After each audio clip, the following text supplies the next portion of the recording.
ম্যাচের আগেই ফলাফল ফাঁস, ফ্রান্স নাকি সুইডেন? ফুটবল বিশ্বকাপ 2026-এ নকআউট ম্যাচে জিতবে কে? ভবিষ্যৎবাণী করল জ্যোতি সিটিয়া।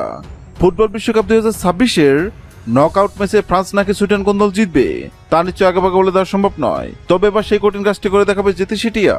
বিশ্বকাপের উত্তেজনা এখন তুঙ্গে, গ্রুপ পর্বের সব হিসাব নিকাশ শেষ, এবার শুরু করো বা মরো লড়াই।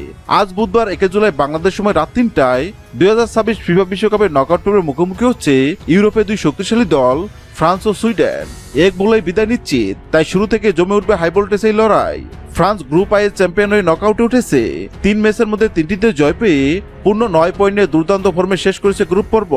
অন্যদিকে সুইডেন গ্রুপ এপে 2টি জয় 1টি হার নিয়ে রানার্স আপ হিসেবে নকআউট পর্বে জায়গা করে নিয়েছে। হেড টু হেড পরিসংখ্যানে দুই দল এখন পর্যন্ত মোট 13 বার মুখোমুখি হয়েছে। এর মধ্যে ফ্রান্স জিতেছে 5টিতে এবং সুইডেন জিতেছে 5টিতে। 3টি ম্যাচ ড্র হয়েছে। ফ্রান্স বিশ্বকাপ জিতেছে 2 বার, সুইডেন এখনো বিশ্বকাপ জিততে পারেনি, তবে 1958 সালে রানার্স আপ হওয়ার গৌরব রয়েছে। আর এবার এই দুই দলের মধ্যে ফ্রান্স নাকি সুইডেন, নকআউট ম্যাচ জিতবে কোন দল তা নিয়ে বক্তা সমর্থকদের মধ্যে উত্তেজনা শেষ নেই। আর এবার এই দুই দলের মধ্যে নকআউট ম্যাচ জিতবে কোন দল সেটি নিয়ে ভবিষ্যৎবাণী করল জ্যোতি সিটিয়া। জ্যোতি সিটিয়ার সামনে ফ্রান্স ও সুইডেনের পতাকা রাখা হয়, আর জ্যোতি সিটিয়া ফ্রান্সের পতাকা তুলে এবং এটাও জানিয়ে দেয় ফুটবল বিশ্বকাপ 2026-এ নকআউট ম্যাচ জিতবে ফ্রান্স। হ্যাঁ দর্শক, আপনাদের মনে হয় ফ্রান্স ও সুইডেনের মধ্যকার আজকের ম্যাচে কোন দল জিতবে অবশ্যই কমেন্ট করে জানাবেন। ভিডিওটি ভালো লাগলে লাইক দিবেন এবং সাবস্ক্রাইব আমাদের চ্যানেলের সঙ্গে থাকবেন।